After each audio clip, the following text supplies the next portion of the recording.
All right, Pharrell speaks on the Clipse and their impact with So Be It. Let's see what the Imperial Skateboard PS say. We're watching The Ville. So Pharrell and the Clipse Whoa, whoa, whoa, whoa, whoa. It's the wrong audio device, dude. What are you doing? popped out last night. It looks There we like the go. Clipse had performed last night somewhere in Paris, and Pharrell had joined them on stage. Now, it says here that the Clipse had brought out Pharrell during their live show in Paris, and it was a moment. He thanked the city and revealed that Let God Sort Him Out, the album, was fully recorded in Paris at the Louis V headquarters. He says that you're hearing live Parisian music. And this is really good to see because I don't think that I've heard Pharrell speak on the Clips and the crazy run that they're on right now. A very successful run at this point, and the album isn't even out yet. Very. Everybody's already anticipating for this album to come out. People are waiting for this album to come out. They want to know what the Clips are going to say. They want to know if Pusha T is going to say anything else. If there's any more shots being thrown in this record, on the records, on this album, bro. Because from what we've heard at this point and from the interviews that have come out, Pusha T is being very, very vocal about a lot of things. Even the way that he had left Def Jam, saying that they were going to try to suppress a verse from Kendrick Lamar, they were going to shelve the album. We're hearing a whole bunch of things about Pusha T that he's talking about now, right before this album comes out, and it's only his truth. You know, this is only happening because it's happening to him, and people want to call it like a rollout. People want to say things like that, but realistically, bro, these are just things that are happening and he's just able just to say it. You know what I mean? He pretty much has the braveness to say those things. You get what I'm saying? Now I'm gonna move forward right now and go back to Pharrell because Pharrell was seen The braveness, right? The bravery, brother. out there in Paris. This was him before the day. By the end of the night, he's on stage with the Clips, and he has a few things to say about them and how they've been dropping this music. In particular, the song "So Be It," because that's the last single that they've dropped right before the album comes out, less than a month from now. So I'm gonna play that clip of Pharrell speaking on the Clips.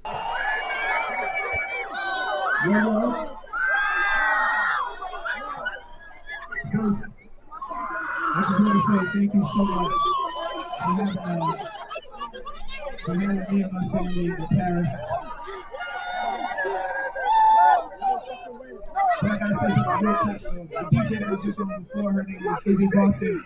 Make some noise for her. We appreciate her warming up the runway, but I just want to say thank you. You know, I don't know if y'all been hearing a lot of like the miraculous music that's being made with the Clips right now. Hell yeah.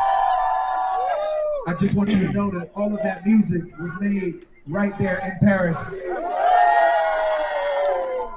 It's Parisian music. Made live at the LV headquarters. So fucking dope, dude. Holy shit. Not enough.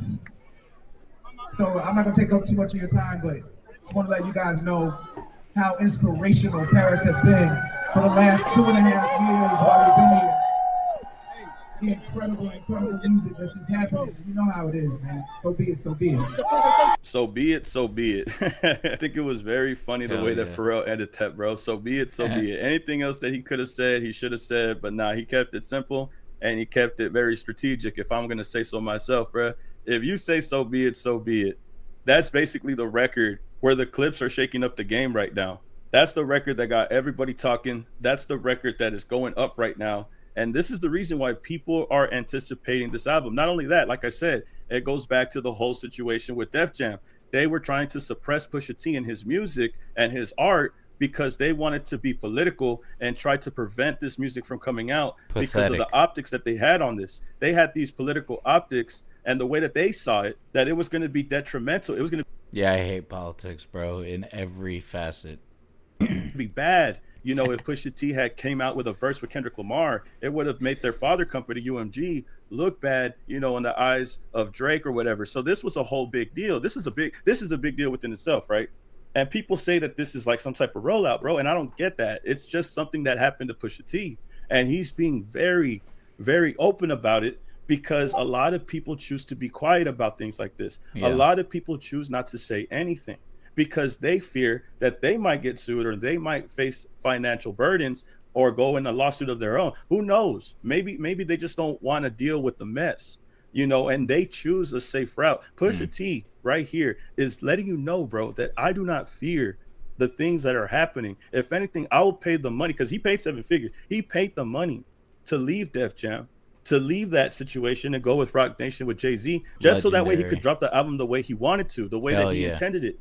And that's why this song is very important to me. The way that the record is even titled, the way that it's even said, so be it, is clever within itself. It is what it is. So be it, so be it. I'm going to say what I'm going to say, and you could take it how you want it. It is what it is. So be it. And I think that's why this record is so clever And I'm within so itself. glad. The title, the things that he says. I'm so glad things are back to that. I feel like things were that way for a little while back in the day, and then, you know, people kind of, I don't know if, you know, people got friendly, which is cool, you know what I mean? We got amazing collabs, but I feel like, yeah, dude, people are going to be standing up for themselves a little more moving forward, you know? The shots that he takes, calling out people who don't want to pick a side because they're being too friendly with snake type behavior. Like, these are the things that Pusha T is addressing. And Pharrell is speaking up now, backing it up. This to me is. Because here's the thing, dude. If you win in the court of public opinion, then, you know, express yourself. You know what I'm saying? If you're right. You know, that's kind of how it is now. Like, if you're correct and, you know, you believe in yourself and you double down and then, you know, you win the public over, that's it. That's all that kind of matters. You know what I mean? Is Pharrell standing on business, bro. Pharrell is standing on business doing this right here. And I respect it 100%. Hell yeah. He's with his boys. They're in Paris. They're doing a show. Hey, yo, I know you've been hearing the records out. Hey, it is what it is. So be it. Pharrell, hey, bro, we just broke down Meltdown. Everybody's talking about Pharrell. Pharrell, hey, bro. Hey, you got his boys right here backing him, bro. And it's all respect, dog. Big respect to Pharrell. Big respect to the Clipse, bro, because they're shaking the game up with the things that they're addressing that a lot of artists or a lot of people don't really address.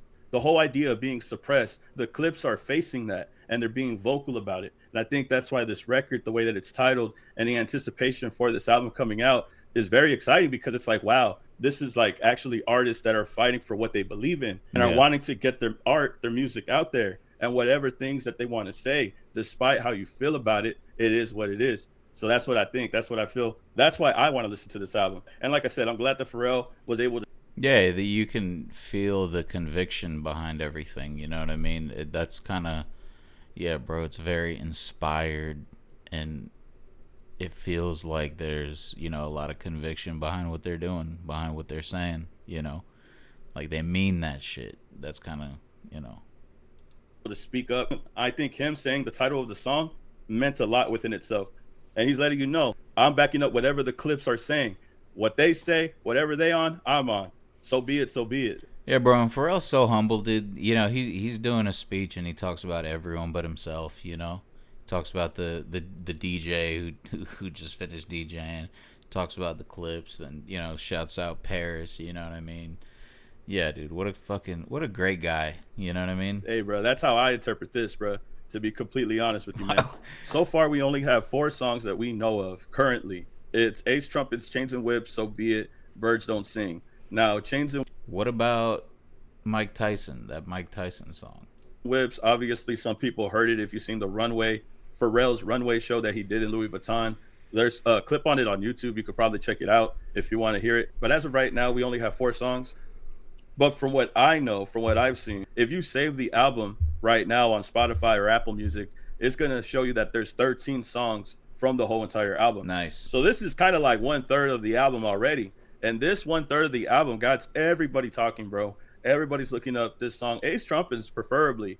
Ace Trumpets, to me, is probably my favorite record, to be completely honest with you. But So Be It has such a bigger message and has been getting everybody talking. I respect the message of the. Yeah, So Be It is just such a crazy beat, too, dude. It reminds me of, like, some Mad Lib shit, for real. Song title and things like that, right? But y'all tell me what y'all's favorite record is so far. Y'all tell me what you think about Pharrell and what he said about the Clipse on stage at Paris. Being at Paris that long is crazy, bro. He said they were there for 2 years. 2 years in Paris, and they recorded this album in the Louis Vuitton headquarters. You know? Now, I think it's such a big deal just to point out that Pharrell was a streetwear type of guy, bro. Like, he was like a real streetwear type of dude. And now he's like the prince over there of Louis Vuitton, bro.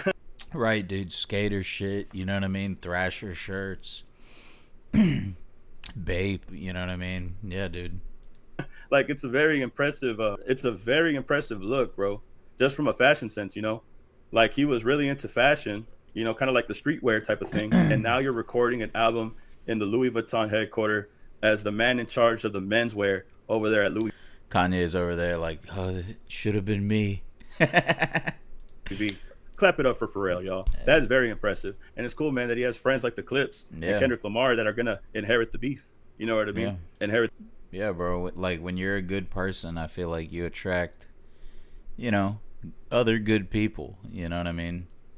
And people who will be loyal to you. Because, you know, like Pharrell produced on Kendrick's Good Kid, Mad City. You know what I mean? He did, I think the song was called Good Kid, right? Or, yeah, I think that's the one. And that beat is fucking insane, dude. And then he did All Right, which was like, you know, huge record, you know. I don't know if he was on Damn. And then I don't think he was on the last album. But Pharrell and the Neptunes definitely, I don't know, man. They got so many records, dude. And it is a little unfortunate that it's only Pharrell now. But, I mean, he's fucking fantastic, bro.